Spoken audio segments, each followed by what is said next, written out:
तहरीक इंसाफ के जो रहनुमा हैं उन्होंने आज ये शिकवा किया, शिकायत किया कि उनकी पार्टी की जो क़यादत अडयाला जेल रावलपिंडी में नज़रबंद है उनके साथ मुलाकात बंद कर दी गई है सिक्योरिटी कंसर्न्स की वजह से।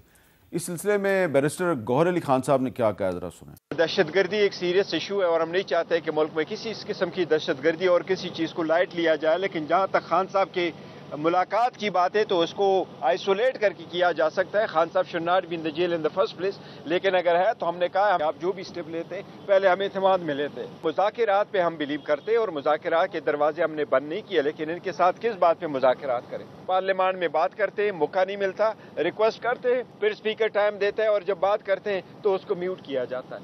तो ये भी एक, अभी हम थोड़ी देर पहले सेंसरशिप की बात कर रहे थे, तो जब पार्लियामेंट की प्रोसीडिंग चल रही होती है तो कोई जब हुकूमत के मुखालफिन जब तकरीर करते हैं तो पीटीवी पे उनको म्यूट कर दिया जाता है। ख्वाह वो पीटीआई हो, सुन्नी इत्तेहाद कौंसिल हो, इवन अख्तर मैंगल साहब हो, कोई भी हो, उसको म्यूट कर दिया जाता है। एक वाक़या हमारे नोटिस में आया था कि जब उमर अयूब साहब की तकरीर के दौरान ये मामला हुआ और डिप्टी स्पीकर साहब ने नोटिस लिया और उसके बाद वो तकरीर बहाल हुई, तो मेरे वज़ीर बनने के बाद आज पहला सेशन था और पीटीवी पार्लियामेंट बाकायदा एक लाइव फीड देता है जो बाकी चैनल्स पिक करते हैं।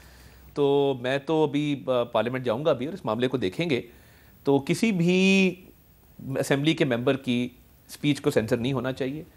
उन्हें लाखों अवाम ने कई दफ़ा और हज़ारों अवाम ने इलेक्ट करके फ्लोर ऑफ द हाउस इसलिए भेजा है कि उनके हकूक़ की आवाज़ उठाई जाए और वो आवाज़ लोगों तक पहुँचनी चाहिए। तो इसमें जो किरदार अदा कर सकेंगे, बिल्कुल मैं ज़ाती तौर पर इस पर समझता हूँ कि इस पर किरदार अदा करेंगे। और जो बात अभी बैरिस्टर गौहर साहब कर रहे थे, देखिए जेलों के हवाले से एक तो मैं ये समझता हूँ कि ये पंजाब हुकूमत का एक लेटर मेरी नज़र से गुजरा है, जो 3 जेलों का उन्होंने सिक्योरिटी ऑडिट ऑर्डर किया है, वो ख़त्म हो जाएगा। आई थिंक वो टेम्प्रेरी फेज़ है, उसको इतना सीरियसली नहीं लेना चाहिए। मगर खान साहब को जेल में तमाम सहूलियात आसाइशें मुयसर हैं और वो उससे फ़ायदा भी उठा रहे हैं। मगर इस सब के होते हुए जो सबसे मुस्बत बात यह है कि तहरीक इंसाफ ने, जो अब सुन्नी इत्तेहाद काउंसिल है, इन्होंने स्पीकर, डिप्टी स्पीकर के इंतखाब में भी हिस्सा लिया, वज़ीर आज़म के इंतखाब में हिस्सा लिया, सदर के इंतखाब में हिस्सा लिया और आज वज़ीर आला खैबर पख्तूनख्वा यहाँ आए हैं वज़ीर आज़म से मुलाकात के लिए। तो ये तमाम चीज़ें हैं जो मैं समझता हूँ कि बहुत मुस्बत हैं जमहूरियत के लिए, जमहूरियत के तसलसल के लिए और इस मुल्क के लिए बहुत ज़रूरी है और वफाक के लिए ज़रूरी है। तो ज़ैन कुरैशी साहब, अली ज़फ़र साहब जो हैं आपकी पार्टी के सेनेटर हैं और बड़े ही ठंडे मिजाज के आदमी हैं, बड़े समझदार आदमी हैं। कल हमारे शो पे उन्होंने भी कह दिया कि अब तो लगता है कि रमज़ान के महीने में ही हमें अपनी एहतजाजी तहरीक शुरू करनी पड़ेगी और उन्होंने कहा कि अडयाला जेल के सामने हो सकता है हमें धरना देना पड़ जाए। तो एक तरफ अली मीन गंडापुर साहब की प्राइम मिनिस्टर से मुलाकात हो रही है और दूसरी तरफ हम ये सुन रहे हैं कि तहरीक इंसाफ अडयाला जेल के सामने मुजाहरे के बारे में तैयारी कर रही है। मीर साहब, इसमें 2 बातें हैं। पहली बात तो आपकी ले लेते हैं। जब आप मफाहमत की बात करते हैं ना, तो मफाहमत के अंदर कुछ कॉन्फ्लिक्ट बिल्डिंग मेजर्स भी आप करते हैं। ये हो नहीं सकता कि आप मफाहमत की बात करें लेकिन वहाँ पर आप हमारे बुनियादी हकूक़ को भी सलब कर दें। वो दोनों चीज़ें इकट्ठी चलती नहीं हैं। अगर आपने गाड़ी के 2 पहिए चलाने, इनको इकट्ठे चलाना पड़ेगा। अब ये जो बात कर रहे हैं सिक्योरिटी की अडयाला जेल के अंदर, तो बसद एहतराम ये एक तरीका है इमरान खान का रास्ता रोकने का। मैं आपको उसकी वजह बताता हूँ। मछ जेल के अंदर अटैक हुआ, टेरर अटैक हुआ, रॉकेट लॉन्चर चले, फायरिंग हुई, सारा कुछ हुआ। वहाँ पे तो विजिटेशन किसी की नहीं रोकी गई थी। अगर आप कहते हैं कि सिक्योरिटी कंसर्न है, हम मानते हैं। आपने बॉम्ब डिस्पोजल स्क्वाड भेजनी है, आप भेजें। आपने नफरी बढ़ानी है, आप नफरी बढ़ाएं। आपने इंटेलिजेंस बढ़ानी है, आप इंटेलिजेंस बढ़ाएं। आप लोगों के बुनियादी हकूक़ नहीं सलब कर सकते। इमरान खान के अलावा 7,000 बंदा उस जेल में जो है कैद है। उनकी आपने फैमिलीज़ को रोक दिया, उनकी आपने एक्सेस टू जस्टिस को रोक दिया, आपने उनकी लीगल काउंसिल को रोक दिया। ये कहीं होता नहीं है दुनिया के अंदर कि आप उनको रोक दें। दूसरी बात उसमें यह है कि अगर आप कहते हैं कि सिक्योरिटी कंसर्न्स थी, तो फिर कमिश्नर इस्लामाबाद को और सुपरिटेंडेंट अडयाला को क्या ज़रूरत पेश आई कि वो इस्लामाबाद हाई कोर्ट जाएँ और जो सिंगल बेंच का ऑर्डर है, जो विजिटेशन राइट्स उन्होंने इमरान खान के दिए हैं, उसको जाके चैलेंज करें। अगर सिक्योरिटी का मसला था तो इस ऑर्डर को कुछ आप चैलेंज कर रहे हैं। तो इससे नज़र ये आता है कि निशाना इमरान खान है, निशाना इमरान खान को रोकना है। ये नहीं होना चाहिए। अता साहब यहाँ पे कह रहे हैं कि जी 2 हफ्ते हैं, ऑडिट हो जाएगा, कंप्लीट हो जाएगा, कोई बड़ी बात नहीं है। सर, बड़ी बात है। बड़ी बात इसलिए है कि आगे सेनेट का इलेक्शन आ रहा है, हमने अपने कैंडिडेट्स का फैसला करना है, आगे आपके बाई इलेक्शंस नेशनल असेंबली में आएंगे, सूबाई असेंबली में आएंगे, उनके फैसले करने हैं, स्टैंडिंग कमेटीज़ बननी है, पार्लियामेंट्री सब समझते हैं ये 100 पार्लिमानी फैसले होने हैं, हमने चेयरमैन अपने डिक्लेयर करने स्टैंडिंग कमेटीज़ के। इन सब मामलात में पार्टी को अपने बानी चेयरमैन से रुजू करना है। तो उनका एक्सेस रोकना जो है ये मेरे ख्याल से कोई इतना कोई पॉजिटिव मूव नहीं थी और इनको इस पर नज़रसानी करनी चाहिए। जहाँ तक सिक्योरिटी की बात है, बिल्कुल सिक्योरिटी के हम कायल हैं, सिक्योरिटी होनी चाहिए, ऑडिट होना चाहिए, उस ऑडिट के अंदर एक्सेस रोकने वाली कोई बात नहीं है। मैं मीर साहब 10 महीने से अडयाला जेल जा रहा हूँ, मेरे वालिद अडयाला जेल में है।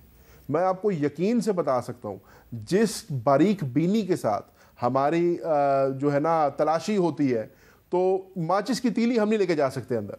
आप सिक्योरिटी बढ़ा दें, आप मज़ीद लेयर्स ऑफ सिक्योरिटी ऐड कर दें, लेकिन वकीलों को, लवाहिकीन को, फैमिली को, अपने लवाहिकीन से, अपने जो कैदी हैं उनसे मिलने का रोकना, this is not sending a positive image. तो फिर वो जो आप मफाहमत वाली बात करते हैं वो नहीं हो सकती। फिर मजबूर हो जाएगी तहरीक इंसाफ ये कहने पे कि जी हम धरना करेंगे, हम बाहर जाएंगे। हम ये नहीं करना चाहते। जैसे, और मैं अता साहब का शुक्रिया अदा करना चाहता हूँ, इन्होंने सराहा इस बात को कि पाकिस्तान तहरीक इंसाफ एक पॉजिटिव रोल प्ले कर रही है। हम मेहरबानी करके हमें वो पॉजिटिव रोल प्ले करने दें, हमें ना धकेलें उस तरफ जिस तरफ हम नहीं जाना चाह रहे। इन हथकंडों से हम मजबूरन हमें वहाँ जाना पड़ेगा। अच्छा, अब ये तार साहब, ये वैलिड पॉइंट नहीं है कि ये जो 2 हफ्ते की पाबंदी लगाई गई है मुलाकातों पे, तो अगले 2 हफ्ते में सेनेट का इलेक्शन भी आ रहा है और बाई इलेक्शन भी आ रहे हैं, तो यकीनन इससे तो फ्लेयर अप होंगे। ये देखिए, कोर्ट में गए हैं और मैं समझता हूँ कि कोई हर्ज नहीं है कि अगर सिक्योरिटी ऑडिट को जल्दी मुकम्मल कर लिया जाए, या जो इजाफी मेजर्स लेने हैं सिक्योरिटी को टाइटन करने के लिए और जो सिक्योरिटी खदशात हैं उनको दूर करने के लिए, वो जल्दी भी किए जा सकते हैं। इस पर बात हो सकती है। मगर ये जो विजिटेशन राइट्स की बात कर रहे थे, देखें, वाहिद कैदी है जिनको 4 मुलाकातें हफ्ते में अलाउड थी। फैमिली, फ्रेंड्स, वकला और सियासी मुलाकातों का अलग ऑर्डर था। जो चैलेंज हुआ है वो सियासी मुलाकातों का एक ऑर्डर था, लेकिन वो हुई कोई नहीं आज। मगर ये हफ्ते में 3 तो होती रही हैं, हमारे सामने होती रही हैं।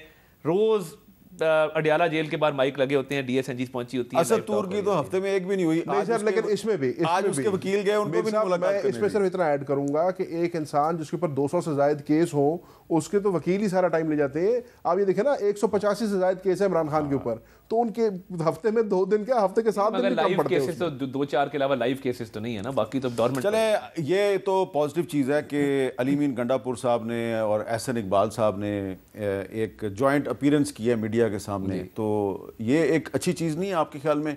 लेकिन अगर आप इन पे मज़ीद सख्ती करेंगे और मुलाकात पर पाबंदी बरकरार रहेगी, तो फिर मेरा ख्याल है वो एक आर्जी फेज़ है, वो गुजर जाएगा। हो सकता है 2 हफ्तों से पहले ख़त्म हो जाए, मगर मैं समझता हूँ कि ये खुश असलूबी से मामला तय हो जाएगा। इसमें कोई सियासत नहीं है, कोई सियासी इंतकाम का अंसर नहीं है, और मैं समझता हूँ कि ये बिल्कुल एक सिक्योरिटी का इशू है जिसको एड्रेस होना चाहिए। वरना खुदा ना खास्ता हम बाद में कह रहे होते हैं कि जी वो सिक्योरिटी टाइट कर लेते, कोई एहतियाती तदाबीर अपना लेते, तो सिक्योरिटी का जो है वो हमारे मुल्क में इशू है। लेकिन ये मैं सवाल इसलिए कर रहा हूँ, बिल्कुल आप सही कह रहे हैं कि सिक्योरिटी का इशू है। मैं मिसाल दे रहा हूँ, बन्नू जेल पे एक हमला हुआ था जी, तो वो तो उसमें सैकड़ों जो थे लोग आए थे जिन्होंने अटैक किया था, वो गाड़ियों में आए थे, छुड़ा के ले गए थे कैदी, और कैदी छुड़ा के ले गए थे। तो यहाँ पे तो सिर्फ 3 बंदे आए और उनको भी आपने पकड़ लिया बाहर से ही, इसलिए ये सवालात उठा रहे हैं। मैं देखिए ना, मैं समझता हूँ कि पंजाब के अंदर हम छोटे से छोटे वाक़े को भी बड़ा सीरियसली लेते हैं और हम नहीं चाहते कि ये मामूल बन जाए। तो इसलिए ज़रूरी है, एहतियात बहुत ज़रूरी है, सिक्योरिटी मेजर्स बहुत ज़रूरी हैं और इसको इंश्योर किया जाएगा इंशाल्लाह। चलें,